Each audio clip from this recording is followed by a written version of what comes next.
We continue to follow the latest developments in the ongoing teen violence in the East Valley. Yesterday, we learned Rick Keener, the father of one of those young victims, is threatening legal action against the Gilbert Police Department and the Chandler Unified School District. 12 News journalist Chase Golightly obtained that notice of claim and has more on what's inside. It's an attack that landed Rick Keener's 17-year-old son in the hospital after video showed him getting kicked and punched outside this Gilbert In-N-Out parking lot last August. It's an assault that is detailed in this notice of claim that goes after Gilbert Police and the Chandler Unified School District, calling their lack of action deplorable. The document claims Keener's son received death threats a week before his son was beaten from one of his classmates at Perry High School and another student in the same district. When Keener showed these messages to the vice principal and school resource officer, the document claims they told Keener there was nothing they could do. The document then claims the ones who made the threats found out, escalating the threats against Keener's son to the point of this attack. Keener then went back to the school to see if they could do anything, but he was reportedly told the only action they could take was to move the teen suspect to the other side of the classroom so they wouldn't have to sit next to each other. Then when Keener reported this assault to police, the document claims officers questioned one of the teen suspects at their house, where that teen showed police the video and insisted he did nothing wrong, just running toward the fight with a cocked fist.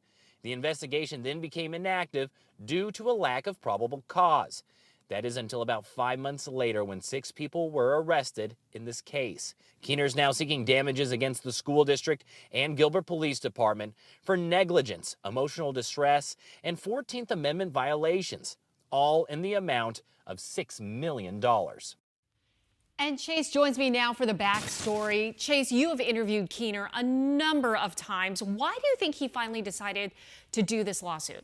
I think it just was all the frustration that he went through. Every single time we spoke with him before arrests were made in his son's case, he just didn't know what was taking so long. And even when those arrests happened, he thought, hey, these should have been done months ago, shortly after the attack. So I think it was just the frustration of what was going on. And I think he's also trying to send a message to the other suspects who have been accused of carrying out these attacks. Well, speaking of sending a message, $6 million, that is quite a message. Why so high, you think? A variety of reasons that were listed in that notice of claim. The medical expenses his son had to go through.